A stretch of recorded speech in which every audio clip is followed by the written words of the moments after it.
La Torah, les mitzvot, c'est l'antidépresseur.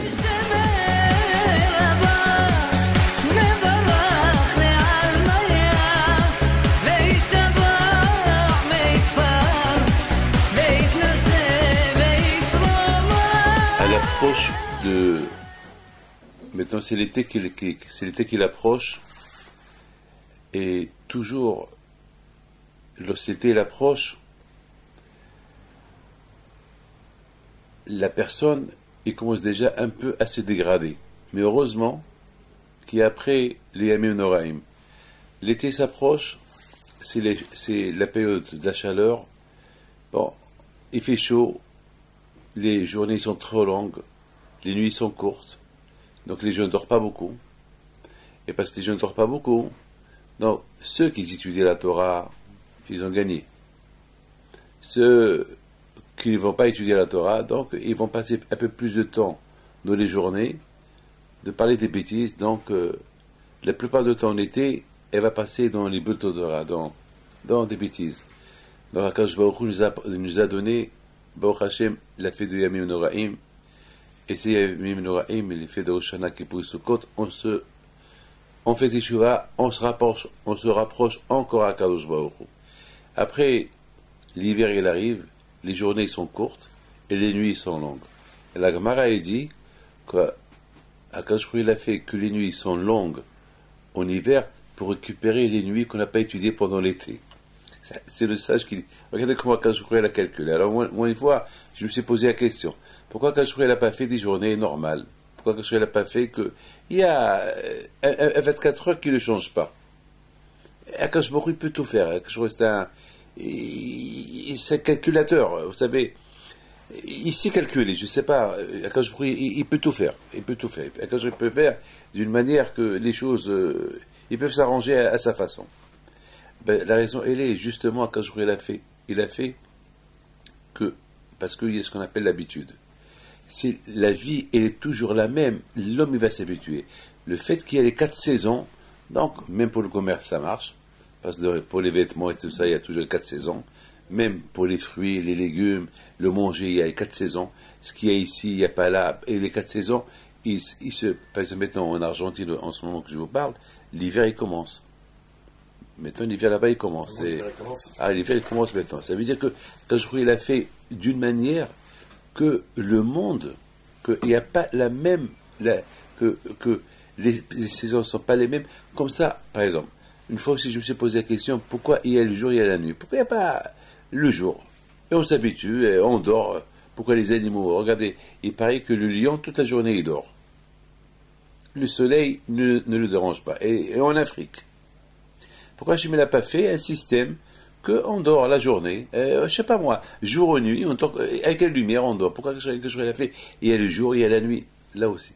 Hachem, d'ailleurs, chaque matin, lorsqu'on se réveille, on dit Yutse Or Oboreh Hosher. Hachem, il a créé le jour et il a créé la nuit. Pourquoi Hachem, il a créé le jour et il a créé la nuit? Justement, quand je vois où il veut que l'homme, parce qu'on risque de s'habituer. Et l'habitude, c'est la chose la plus grave. L'habitude tue. Par exemple, regardez, vous allez voir des gens qui pensent n'importe quoi pendant la prière, ils font la Hamida, ils pensent n'importe quoi, et lorsqu'ils arrivent à Moudim, leur corps, il va se pencher tout seul. Et pourtant, l'habitude. Et Akadosh Baruch Hu l'a fait aussi pour la femme. Pourquoi Hachem a voulu que la femme soit Nida? Parce que si l'homme, il s'habitue à sa femme tout le temps, alors il ne va pas l'apprécier, elle aussi ne va pas l'apprécier, son mari. Tout le temps, ensemble. Quand je crois qu'il a fait qu'il y a un laps de temps, que la femme, elle est Nida, comme ça il y a une séparation, et cette séparation-là, une fois qu'elle va au mikvé, elle va les rapprocher, et comme c'est une lune de miel pour eux, c'est comme s'ils sont mariés. Et c'est quand je crois qu'il a fait tout cela à cause de l'habitude. Et c'est la raison pourquoi, je me suis toujours posé la question, pourquoi la Torah, elle veut qu'on s'acharne sur la Torah. La Torah dit que si vous gardez si vous étudiez la Torah avec acharnement, ça veut dire que avec effort, et vous respectez le mitzvot avec effort, je vous donne gashmiut, je vous donne l'argent, et je vous donne tout ce que vous voulez. Pourquoi pourquoi Hachem n'a pas fait que j'étudie la Torah? Pourquoi Hachem il veut qu'il faut que j'étudie la Torah avec acharnement? Ça veut dire il faut que je fasse des efforts. Et c'est quoi les efforts? Ça veut dire les efforts, les efforts ce que vous faites maintenant. C'est ce qu'on appelle l'effort. Le matin, quelqu'un qui s'éveille un peu plus tôt le matin pour étudier la Torah, ça s'appelle l'effort. Puis il y a quelqu'un une fois qu'il a travaillé toute la journée, il est fatigué, et qu'est-ce qu'il fait? Il va prendre une petite demi-heure de cours de Torah. Ça s'appelle effort. Et le plus grand effort, c'est la prière de Minha. La prière de Minha, l'effort de Minha, elle est extraordinaire. L'effort de Minha, elle est extraordinaire. Pourquoi? Parce que la prière de Minha, c'est la prière qu'on fait pendant la journée. Si tu es en pleine journée, en plein travail, tu arrêtes et tu fais Minha. Alors la question se pose, pourquoi quand il veut qu'on fait un effort de l'étude de la Torah, de l'accomplissement des mitzvot? Quelle est la raison? Pourquoi cet effort? Puis, j'ai pensé que pourquoi Hachem veut qu'on fait un effort de l'étude de la Torah? Là aussi, c'est la raison que je vous ai donnée.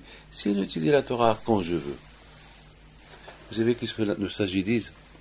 La première question qu'on pose à la personne après 120 ans, est-ce que vous avez fixé un zman, un temps pour l'étude de la Torah? La question se pose. Pourquoi cette question? Et c'est la première question. C'est la première question qu'on pose. Et vous avez fixé. Pourquoi? Parce que, c'est quoi fixer? Fixer, par exemple, écoutez bien ce que je vais vous dire, c'est quelque chose qui est logique. Moi, je n'ai pas rentré dans les profondeurs des choses. Moi, je suis un peu logique.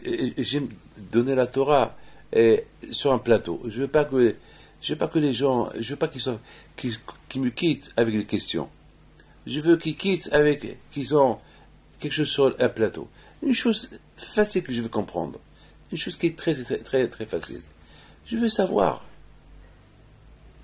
quelle est la raison qu'Hachem veut que j'étudie la Torah avec effort. C'est tout. Je veux comprendre pourquoi. Qu'est-ce que le regard d'Hachem si j'étudie la Torah comme tout le monde? Et la Torah dit que si tu étudies la Torah avec effort, Hachem te donne tout ce que tu veux. Et voilà, je suis en train d'étudier. Qu'est-ce que tu veux? Pourquoi l'effort, il te rappelle quelque chose. Imaginez-vous, j'ai un rendez-vous avec le banquier à 4 heures du matin. J'ai besoin d'argent. À 4 heures du matin, j'ai un rendez-vous avec le banquier. Qu'est-ce que je vais faire? Je vais me réveiller à 2 heures du matin. Et je suis crevé, je suis fatigué, je vais faire un effort. Imaginez-vous que j'ai des problèmes dans le business et que chaque matin, il faut que je rencontre des banquiers. Et chaque matin, je dois rencontrer des gens importants pour m'aider, pour ma société.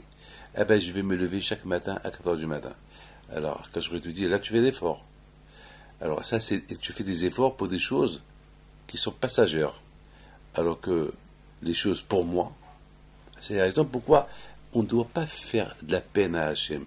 On lui montre qu'on fait des efforts sur autre chose, et pour lui, on ne fait pas d'efforts. C'est la raison pourquoi Hachem a dit, alors fais-toi, alors, parce que lorsqu'on étudie la Torah avec effort, on montre à Kadosh Baruch Hu qu'on lui donne de l'importance.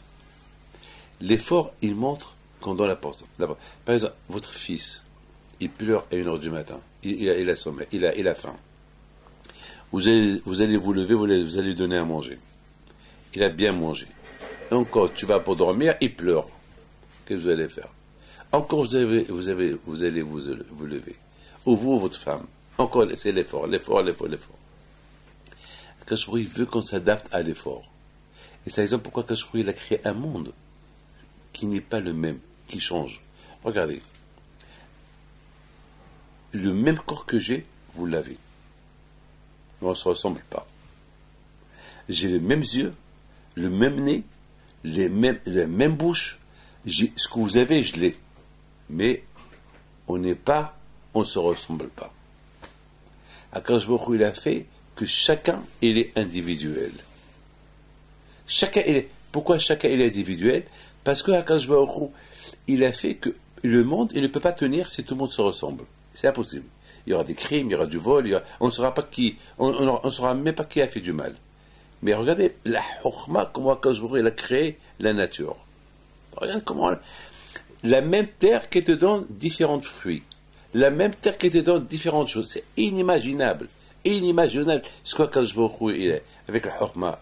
Akadosh Baruch Hu, il a créé, il veut aussi qu'on sache que l'habitude, elle tue.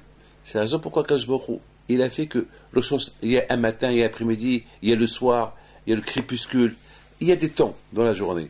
Parce que sinon, si tout est le même et la même chose, eh ben, on ne saura pas c'est quoi le matin, c'est quoi l'après-midi. On va s'habituer avec le temps. Et Hachem, il ne veut pas qu'on s'habitue avec le temps. Quand je vois au il veut qu'on fixe le temps. Que chaque temps, il a quelque chose. Et il y a 1 heure, 2 heures, 3 heures, 4 heures, 5 heures, 6 heures. Même la journée, même lorsque le soleil, tu le vois en plein ciel, c'est des heures différentes. C'est pas la même heure que vous voyez le soleil. Tout est, il y a un changement.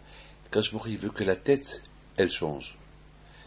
Akadosh Baruch Hu, il veut parce que, malheureusement, regardez, quelqu'un qui voit, imaginez-vous, que chaque matin, chaque après-midi, votre femme, elle vous sert le même repas. Ou le soir, le même repas. Un jour, vous allez dire ras-le-bol. Un jour, mais toi, je vous pose une question. Et comment ça se fait pour le café le matin? On aime le café. Le matin, on n'a pas de problème pour le café. Le matin, pour ceux qui fument ou le café, c'est la cigarette ou le café. Et alors pourquoi? Pour l'après-midi, ils veulent des repas différents. Le soir, ils veulent des repas différents. Mais le matin, le café du matin, il reste toujours le café. Et tu le proposes le thé, au laboucha, au mahia, il va te dire non, je veux mon café. Pourquoi? Parce que là aussi, le corps il demande. Les choses que le corps il demande, Akadosh Baruch Hu, il a fait que le corps il ne le rejette pas. Ce que le corps il ne peut pas accepter, Hachem il a fait que le corps il les rejette. Et pourquoi Hachem il a fait que le corps le rejette? Ben justement, Akadosh Baruch Hu, il a créé ça, parce qu'Akadosh Baruch Hu, il sait que l'habitude, le même repas à midi, tu t'habitues. Le même repas le soir, tu t'habitues. Le café, ça fait partie de l'habitude du corps. C'est le corps qui les demande. Akadosh Baruch Hu, il a fait sa création d'une manière extraordinaire, spectaculaire. Akadosh Baruch Hu, il a créé son monde. Ah, maintenant, je vais arriver à la chose la plus importante. La chose la plus importante, c'est cette paracha de Nassau. La paracha de Nassau. Cette paracha que Akadosh Baruch Hu, c'est extraordinaire. Pour moi, c'est une paracha qui est l'une des meilleures. La paracha de Nassau. Cette paracha, on voit vers la fin de la paracha, c'est la paracha la plus longue de toute la Torah. La plus longue. Et toujours, elle vient après Shavuot. Toujours. Elle vient ou à Shavuot ou après Shavuot. Toujours, c'est toujours c'est extraordinaire. Et là-bas, vous voyez les 12 tribus qui vont faire l'inauguration de Beth Amikdash. Et chaque tribu, il apporte son sacrifice. Et la Torah, elle répète. Et le Shevet Reuben, il a apporté ceci, cela. Et après la Torah, elle te dit, et le Shevet Shimon, il a apporté ceci, cela. Alors que les mêmes répétitions. Alors, et c'est des pages entières. Alors la question se pose, pourquoi la Torah n'a pas écrit que les 12 tribus, ils ont apporté ceci et cela?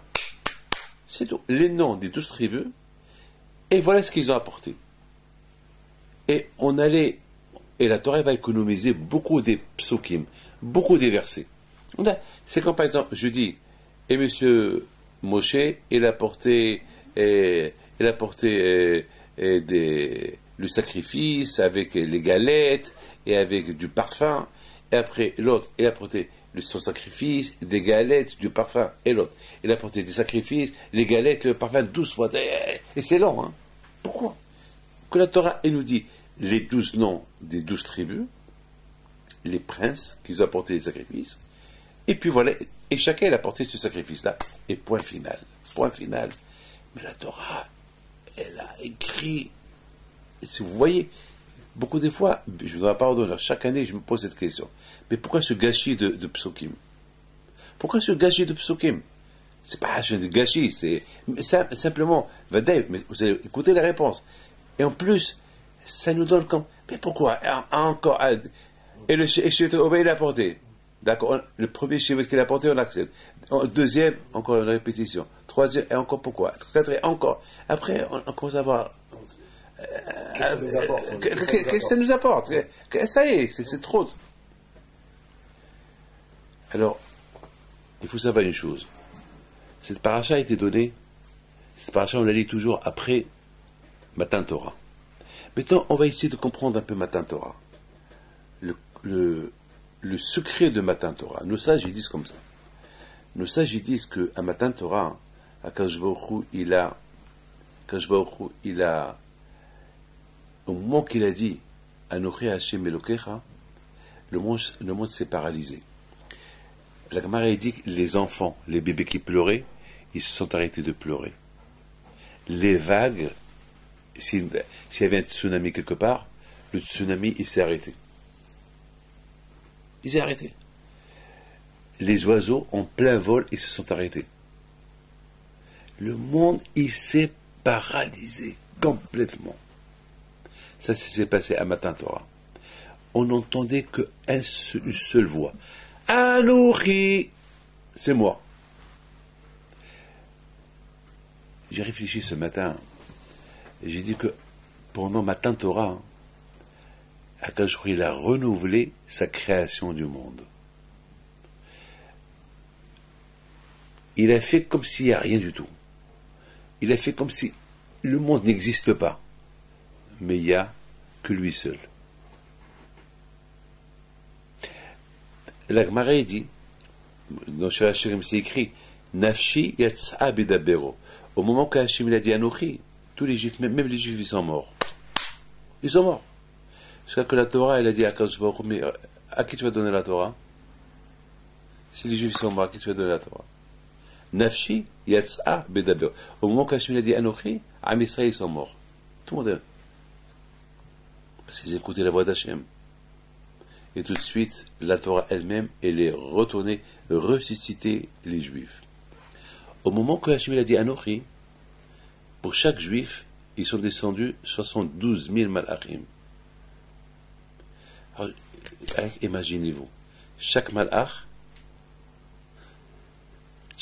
il est, je ne sais pas comment il est, la dimension de chaque malach, la dimension de chaque ange, je ne sais pas.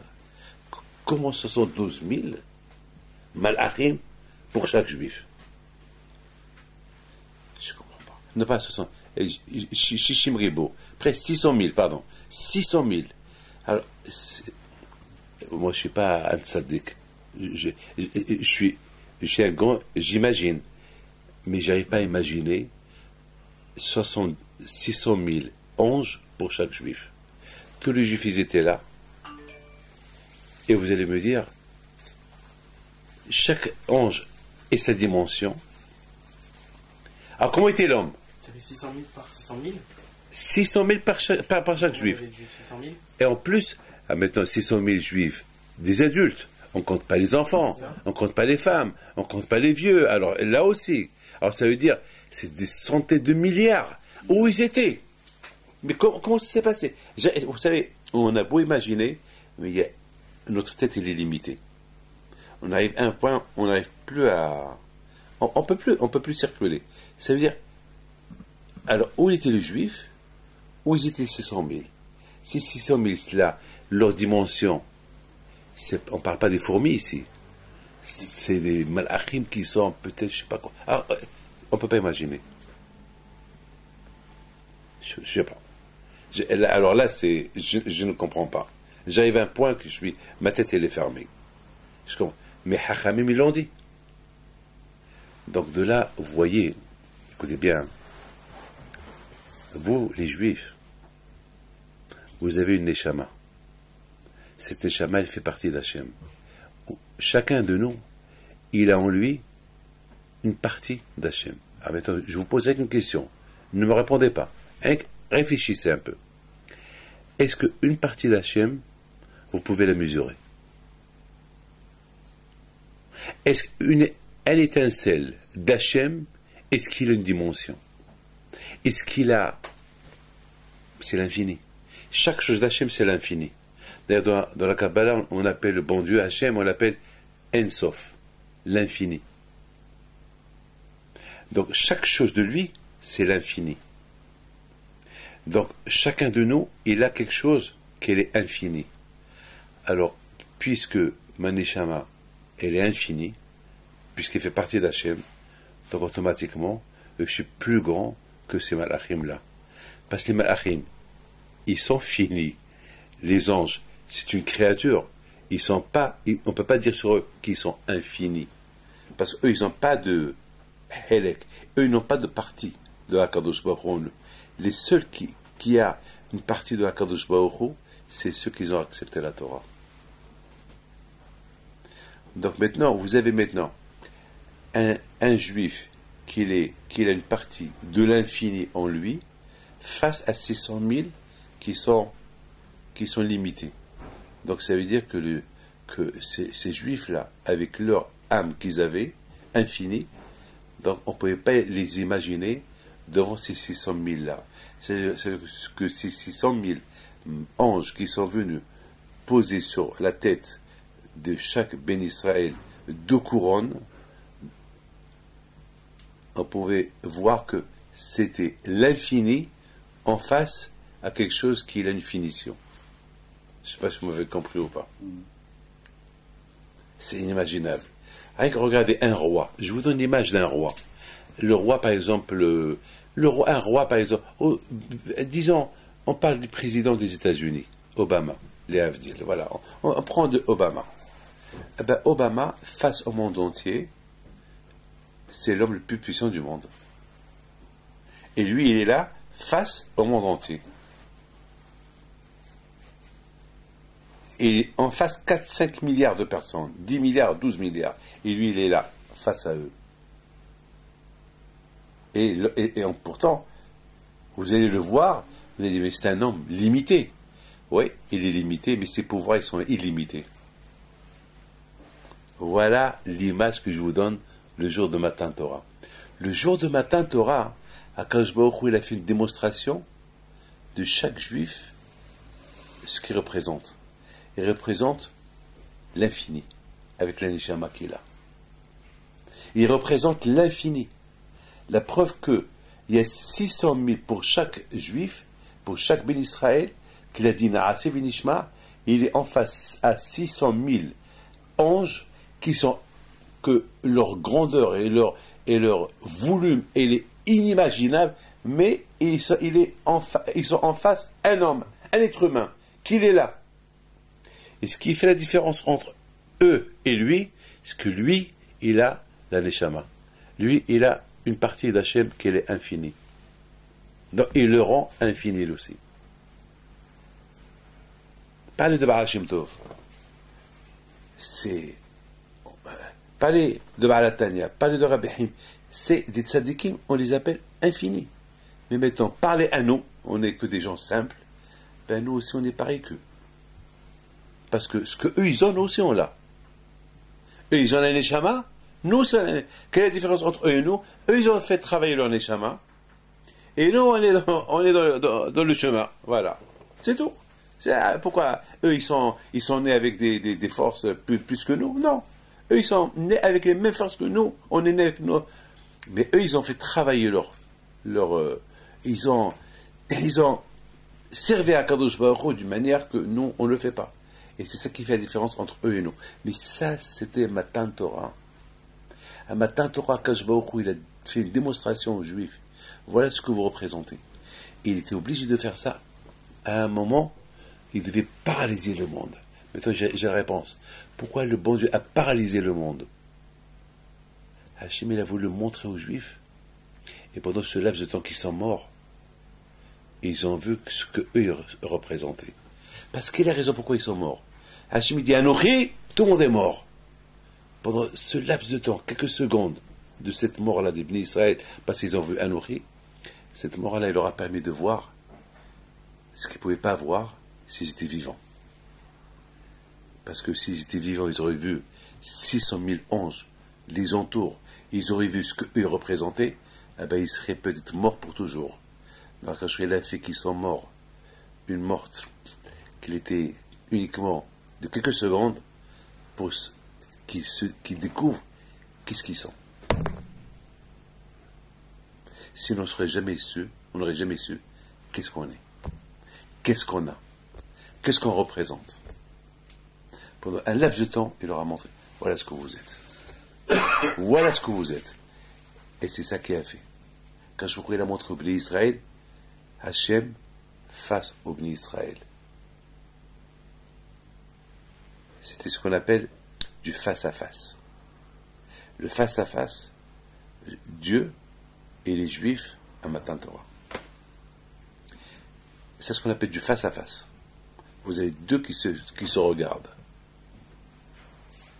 Prenez un miroir. Vous voyez le miroir, vous voyez le reflet, votre reflet. Quand je voudrais la montrer aux Juifs, leur reflet, c'était Hachem. Il leur a montré leur reflet, c'est Hachem. Ça, ils ne pouvaient pas le faire lorsqu'ils étaient vivants. Pourquoi? Parce qu'il est né Adam Vahai. Elle ne peut pas voir Hachem rester vivant. Quand je il leur a montré leur reflet, et pendant ce laps de temps-là. Et qu'est-ce qu'eux ils représentent? Et c'est la raison pourquoi il a vu leur force, que chacun d'eux, tellement qu'ils méritent, que Hachem lui a envoyé 600 000 anges pour leur mettre 2 couronnes sur leur tête. C'est des couronnes spirituelles. C'est du spirituel. 2 couronnes qui représentent la Torah orale et la Torah écrite. C'est ce que j'appelle du face-à-face. Un face-à-face. Mais ce face-à-face qui va, si Dieu veut, Be'ezat Hashem, continuer tout le temps avec la Torah. Et c'est la raison pourquoi quand je et vous savez, c'est bien pour vous de savoir ça, que lorsque Hachem il a donné la Torah à Israël, il a ouvert les 7 cieux. Il leur a montré jusqu'à qu'ils ont vu son trône céleste. C'est la folie ça, mais tu deviens fou. Vous lisez ça, vous devenez fou. C'est-à-dire que quand il a montré tous ses secrets à Israël, il leur a dit voilà, regardez-moi. Il leur a dit voilà, je suis seul. Ils ont vu qu'il n'y a pas d'Avodah Zara. Tout ce qu'ils ont vu en Égypte, c'est du blabla, c'est des shkarim, c'est du faux, il n'y a rien de vrai. Ouelou. Il leur a montré, voilà, c'est moi. Ne croyez pas ce parole-là qui vous a guidé, qui vous a fait croire que c'est un Dieu. Regardez, il n'y a personne avec moi. Je suis seul. Il leur a même pas montré les malachim. Il leur a montré jusqu'à son trône céleste. C'est la folie. Comment vous pouvez imaginer que ça veut dire, d'ailleurs, il y a un midrash qui dit que Moshe Rabbeinu est monté au ciel. Quand je voudrais dire Moshe Rabbeinu, montre à ces malachim que tu es plus fort qu'eux. Touche mon trône céleste. Qui pouvait oser toucher le trône céleste? Comment Moshe Rabbeinu a touché? Parce que Moshe Rabbeinu, il représente Hachem. Parce que Moshe, il a la Neshama. Parce que Moshe, il a la partie infinie d'Hachem. Ça veut dire qu'il le rend lui aussi infini. Pourquoi on est infini? Parce qu'on a une partie d'Hachem qui lui, il est infini. Et qui fait, pourquoi on a eu le mérite de devenir nous aussi infini par rapport, comme Hachem? Nous, on se limite avec par la mort, c'est tout. Hein. La mort, c'est normal. Mais la Neshama, elle reste toujours infinie. Pourquoi Hachem? Grâce à quoi? Grâce à qui on a cette chance-là de devenir infini, comme Akadosh Baruch Hu, par rapport à la Torah? C'est comme un frigidaire. Voilà. C'est comme un frigidaire. Vous mettez l'avion dedans. Pour ne pas qu'il pourrit, le frigidaire, il va garder la fraîcheur de la viande. Ou pas. Prenez du thé, ou du thé chaud. Vous le mettez sur une zézouane, vous le mettez sur une plaque chauffante, pour garder la chaleur. Quand je vois il veut préserver l'âme, pour que cette âme-là, pour que le corps ne pourrit pas, pour que l'âme puisse rester dans le corps. Quand il nous a donné la Torah, qui est le frigidaire, ou qui est la plaque chauffante. Pour qu'on reste chaud, pour qu'on reste frais, c'est la Torah. La Torah. La Torah, c'est le frigidaire. Parce que, quand je vois ici qu'on vit dans un monde, comment on va préserver l'infini en nous face au monde, face à face à tout le tzara qu'il y a aujourd'hui? La Torah. La Torah. Hachem nous a donné la Torah Kodosha qui nous aide. C'est la raison pourquoi, lorsqu'on fait l'effort dans l'étude de la Torah, alors le frigidaire il marche mieux. Il conserve mieux. Je vous donne un exemple extraordinaire. Ça vous arrive pas que parfois il y a il y a une mouche, d'accord, une mouche, elle vient vers vous, vous allez la chasser. Qu'est-ce qu'elle va faire? Elle va revenir. Vous allez la chasser. Elle va revenir jusqu'à que vous la tuez. Surtout si vous transpirez. Elle est attirée. Elle est attirée. Elle est attirée par... Regardez, un mort. Un mort, si vous ne l'enterrez pas, il va pourrir. Et s'il pourrit, il va se passer quoi? Eh bien, s'il va pourrir, il va se passer que... il va se passer que... il va tirer vers lui et les fourmis, et les moustiques, et tout ce que vous voulez. Il va tout tirer vers lui. Pourquoi pas? C'est impossible. C'est comme ça. Kadosh Baruch Hu, il a fait à ce que Hachem nous a donné. Et dans la Kabbalah, on compare la mouche au Yitzhara. Le ça comme ça. Tu le chasses et revient. Tu le chasses et revient. Tu le chasses et revient. Il revient. Tu peux le rendre chaos uniquement par la Torah. C'est tout. C'est tout. Vous n'avez pas là. Vous n'avez pas la... Il n'y a pas de force. Il n'y a que la Torah. Parce que le Yitzhara, il sait que vous êtes infini. Et c'est son travail. Mais je vais vous dire quelque chose que vous ne savez pas. Le Satan, chaque jour, la nuit, lorsque la personne elle dort, elle va chez Akadosh Baruch Hu. Il dit à Akadosh Baruch Hu, Hachem, ce monsieur Moshe, il est très fort. Tu m'as pas eu aujourd'hui. Il est super. Le Satan lui-même, il admet sa défaite face à l'homme. Lui-même, il admet sa défaite. Mais il dit à Akadosh Baruch Hu à la fin, demain, je vais aller l'attaquer avec une autre force, avec d'autres moyens. C'est-à-dire que le Satan, toute la nuit, prépare des armes. Comment abattre ce Moshe-là? Et ce Moshe-là, le matin, il se réveille. Il sait qu'il va affronter une journée plus forte que hier. Parce que si hier, il a battu le Satan, aujourd'hui, il sait qu'il va venir. Donc, c'est la raison pourquoi Kadosh Baruch Hu, il a fait que, c'est la raison pourquoi l'homme, il faut qu'il cherche d'autres moyens et d'autres forces. C'est pour ça qu'il a créé qu'il y a des... Il a donné un système, il a donné une idée que le seul moyen pour combattre le Sahara et le gagner, c'est l'effort. C'est pour ça qu'on appelle l'effort. L'effort. Et c'est quoi l'effort? L'effort, ça veut dire, allez, je reprends mes forces. L'effort. C'est la raison pourquoi nous avons une fois par an Matan Torah. Alors sachez une chose, que Matan Torah, c'est la fête, dans la Kabbalah on dit que Matan Torah, c'est le jour du jugement. Grâce à Dieu cette semaine, j'ai eu une idée. J'ai 62 ans, et jamais j'ai eu cette idée que cette semaine. Cette semaine, je me suis posé une question. Je dis pourquoi? Tout d'abord, voilà, maintenant je vous ai expliqué, je vous ai pas expliqué pourquoi la Torah, dans Parashat Naso, la Torah, elle répète. Eh bien justement, Akadosh Baruch Hu, il veut, parce que en répétant chaque fois le même sacrifice qu'il a fait, chaque truc, on va dire, pourquoi? Hachem, il veut te dire, tu vois, tu t'habitues déjà. Hachem, justement, il nous répète, chaque tribu, combien le sacrifice qu'il a fait, et le deuxième tribu, c'est le même sacrifice que le premier l'a fait. La troisième tribu, c'est le même sacrifice que le deuxième, troisième. Et après, jusqu'à quand on commence à dire, mais pourquoi? Que je te dis, tu vois déjà, tu t'habitues déjà. C'est-à-dire que même, beaucoup de fois, on répète la même bracha. On va boire 10 fois par jour. Il faut faire 10 fois chez Akol. On va faire les mêmes mitzvot chaque fois, pendant toute la journée.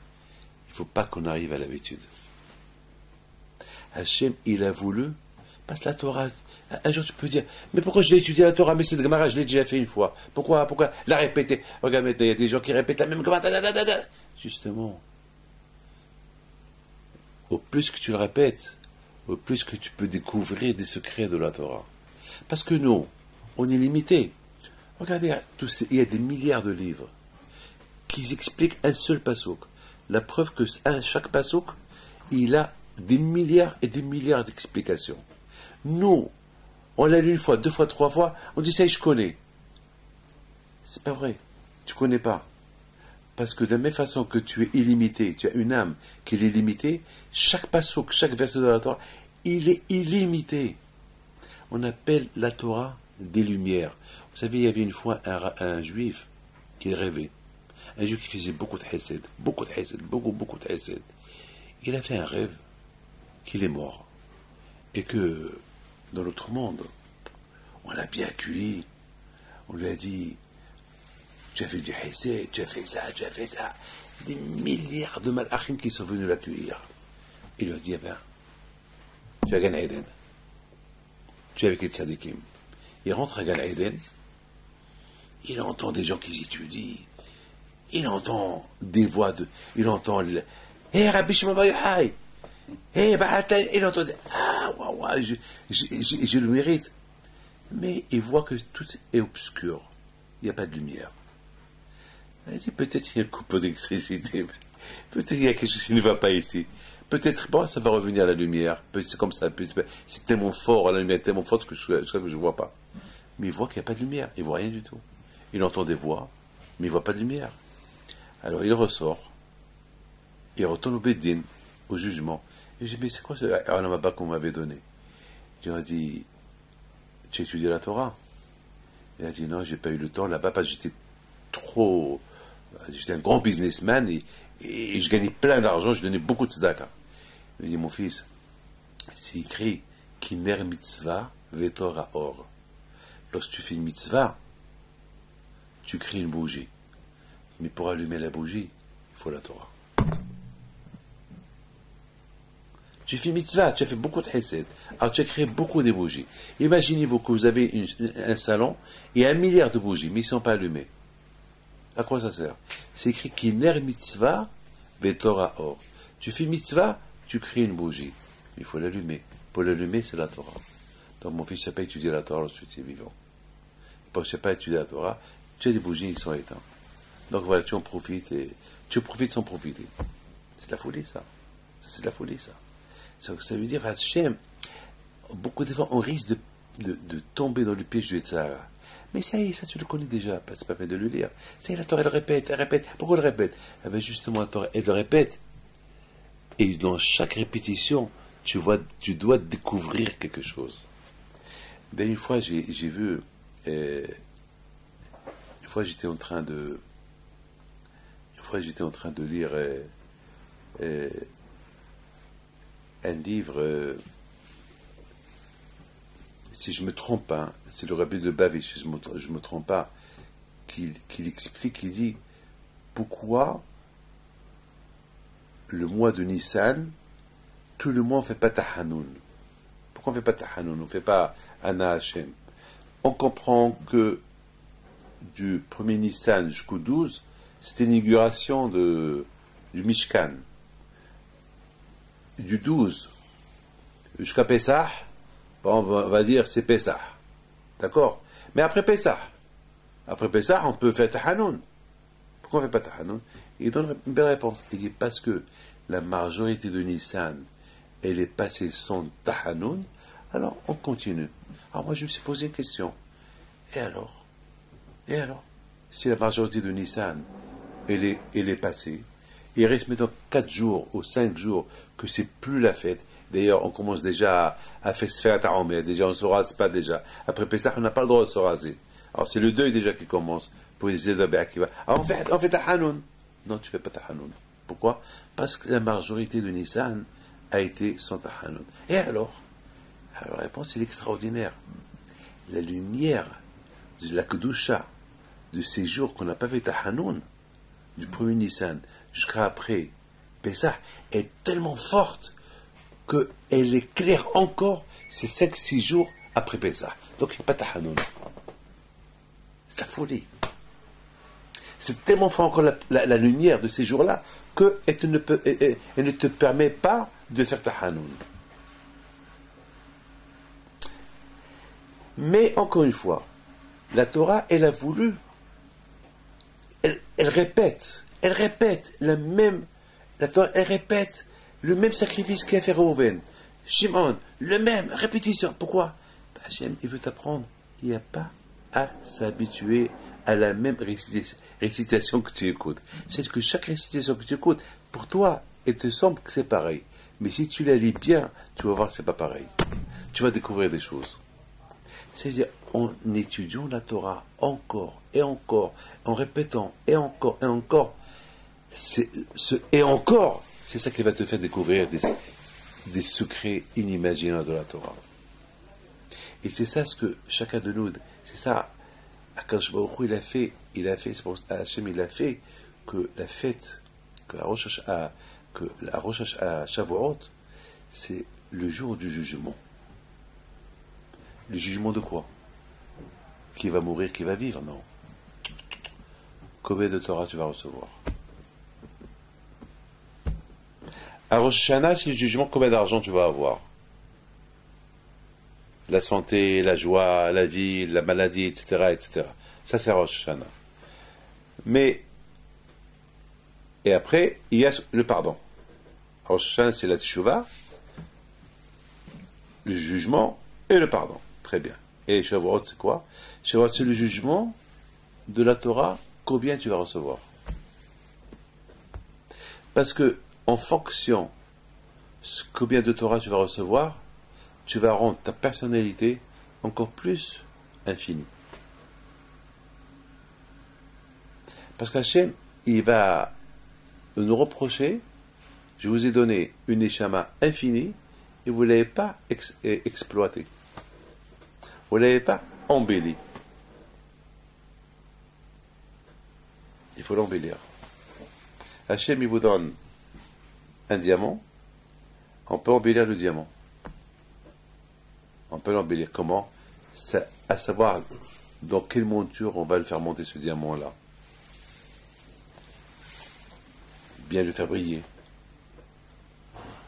Bien le tailler. Pour le rendre encore mieux, infini. Mieux, avec une plus-value plus importante. Et c'est la raison pourquoi Akadosh Baruch Hu, à Shavuot, on arrive demain soir c'est Shavuot. On arrive devant Akadosh Baruch Hu, super. Akadosh Baruch Hu, il nous voit, très bien. Akadosh Baruch Hu, il voit, est-ce qu'on aime la Torah ou on n'aime pas la Torah? Comment? Il va voir combien d'efforts on a fait pendant toute l'année. Ah, il va dire, celui-là, avec tous les œuvres qu'il a fait, je vais lui donner un peu plus. Imagine quelqu'un, il vient à Shavuot, quelqu'un qui n'a aucun lien avec la Torah, qui ne veut même pas l'écouter, et ça ne l'intéresse pas. Il vient et dit, Hachem lui dit, qui veut la Torah? Moi! Il va lui dire, mais qu'est-ce que tu as fait l'année dernière avec la Torah que je t'ai donnée? Qu'est-ce que... C'est une honte. Bien, maintenant, imaginez-vous qu'un matin Torah, on est devant Akadosh Baruch Hu. Qui veut la Torah? Moi! Ah! Mais ça fait 60 fois que je l'ai donné, tu n'as rien fait avec. Mais c'est la folie. Il faut qu'on sorte de ce mensonge-là. Moi! Je la veux! Mais qu'est-ce que tu veux faire avec? Je t'ai donné un dernier, tu n'as rien fait avec. Tu la mets de côté, tu la mets dans un tiroir, et tu as fermé le tiroir. Et j'étais une fois chez quelqu'un, il y avait une très belle bibliothèque. Très belle. Vous savez, tout ce que vous voyez ici, c'est 1% des livres que j'ai. Mais chaque fois, je prends un livre.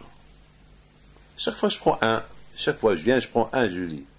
Parce que je veux pas être comme ceux qui ont une très belle bibliothèque pour embellir la maison. Pour embellir la maison. Il y avait une fois un rabbin qui veut rentrer chez son élève. Il a vu un peu de poussière dans la bibliothèque. Il lui a dit, il a fait comme ça avec ses mains. Il a essuyé. Il a dit, ça prouve que tu n'as pas touché les livres. Ça fait longtemps que tu n'as pas touché. Il a dit, non, c'est la bonne qu'il n'a pas nettoyée. Il a dit, la bonne n'a pas nettoyé. Mais est-ce que toi, tu as pris un jour dans ta vie ces livres-là? Ça veut dire que, parce que Il ne faut pas qu'on s'habitue à une bibliothèque. La bibliothèque, elle doit être dans la tête. La bibliothèque, elle ne doit pas être en dehors de la tête. Il faut faire entrer la bibliothèque dans la tête. Prenez un ordinateur. Il y a un cerveau dans l'ordinateur. Le cerveau de l'ordinateur, il n'est pas dehors, il est dedans. Il est dedans. Donc la bibliothèque, la Torah, elle doit être dans la tête. Et pour que la Torah elle soit dans la tête, ben, il faut de l'effort. Il faut beaucoup, beaucoup d'efforts. Et l'effort, c'est ça qui fait que... C'est ça Matan Torah. Matan Torah est l'effort. C'est pour ça que je vois beaucoup, lorsqu'il a donné la Torah, il a donné aux Juifs beaucoup de travail pendant 49 jours de travail pour qu'ils se préparent. Jusqu'à que vraiment ils se sont préparés, là il leur a donné la Torah. Une fois qu'ils se sont préparés, là il leur a donné la Torah. Et il a voulu Hachem, parce que regardez, avec tout ce que Hachem il a fait pour eux, à la fin qu'ils ont fait le veau d'or. 40 jours après, Matan Torah, ils ont fait le veau d'or. Comment vous comprenez? C'est impossible avec tout ce qu'ils ont vu. Ils ont vu Hachem, ils ont vu qu'eux-mêmes ils étaient infinis. Comment ils sont arrivés? Ben, la réponse elle est simple. Tu peux être Baal Shem Tov, tu peux être Moshe Rabbeinu, tu peux être le Rambam, tu peux être qui tu veux. Regarde avec le maître de Rabbi Meir Baal HaNes qui est devenu athée. Vous pouvez être quiconque que vous voulez. S'il n'y a pas la Torah, vous tombez. C'est la Torah qui protège. La Torah, c'est le protège-cahier. Vous savez, pour les enfants, ils ont un protège-cahier. Un protège-corps, un protège-cerveau, c'est la Torah. C'est la Torah. C'est elle qui l'aide. Et c'est la raison pourquoi la paracha de Nassau est tellement longue et qu'elle veut t'apprendre une chose. Aussi longue qu'elle est, il ne faut pas te désespérer. Ah, encore elle est longue. Ah, le fait déjà que tu parles comme ça veut dire que la Torah ne t'intéresse pas.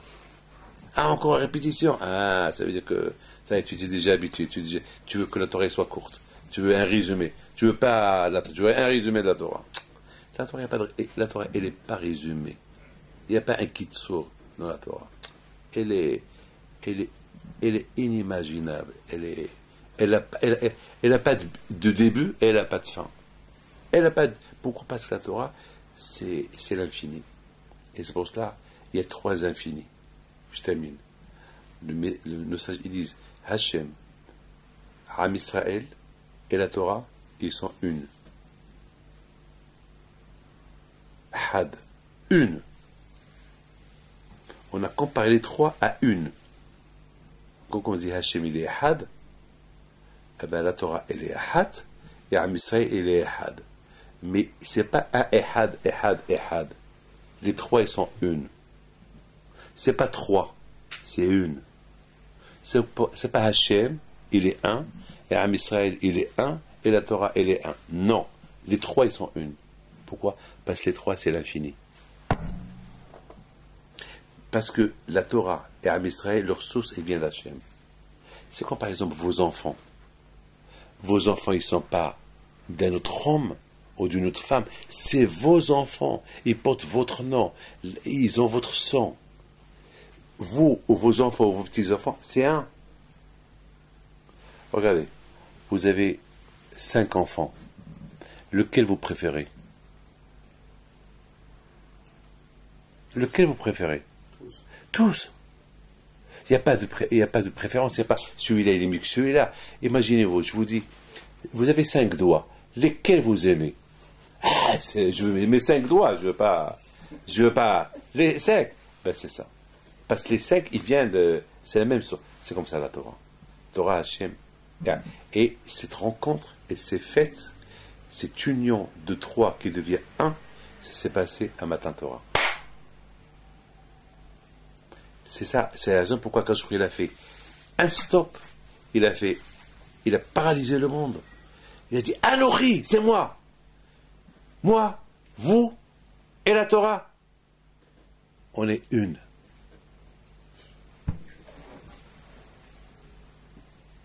C'est de la folie, ça. C'est de la folie. Et qu'est-ce qu'ils ont fait les Juifs 40 jours plus tard? Ils ont fait le veau d'or. Parce que c'était dur pour eux, le concept de dire que nous, on va apparaître à être à égalité avec Dieu. C'est impossible. Dieu, c'est à sa place, nous, on est à notre place, C'est pas possible. Il faut essayer de les comprendre, les pauvres. C'est pas, vous avez compris, les pauvres, c'est pas Hachem qu'ils étaient idolâtres. Ils ont compris comme ça, c'est pas possible. Hachem, il nous met à sa hauteur, comme la Torah, c'est pas possible. Alors, pour qu'on devienne à la hauteur d'Hachem, il nous faut un qui nous aide, Moshe. Mais Moshe n'est pas là. Puisque Moshe n'est pas là, donc on est descendu de grade. Donc peut-être on va se mettre à un bas niveau. On va pas être au niveau d'Hachem. Mais Hachem, il n'est pas d'accord. Hachem, il veut qu'on soit à son niveau, à lui. C'est ça la grandeur d'Hachem. Il veut qu'on... Vous savez que les tzadikim, ils sont plus forts que Hachem. On va faire du mal à Hachem, il va accepter. On va faire du mal à tzadikim, il ne va pas accepter. Hachem, il va dire, ce monsieur va mourir, et un tzadikim vient, il dit, Hachem, je ne veux pas qu'il meure, je veux qu'il vive. Et Hachem, il va se supplier. Veuillez d'accord. D'accord. Hachem, il accomplit tout ce que les tzadikim y font. C'est-à-dire que le tzadik, il a dépassé Akadosh Baruch Hu. Parce qu'Akadosh Baruch Hu lui a donné ce pouvoir. Pourquoi Hachem lui a donné ce pouvoir? Parce qu'Hachem, il voit ce tzadik, il le sert avec beaucoup d'efforts.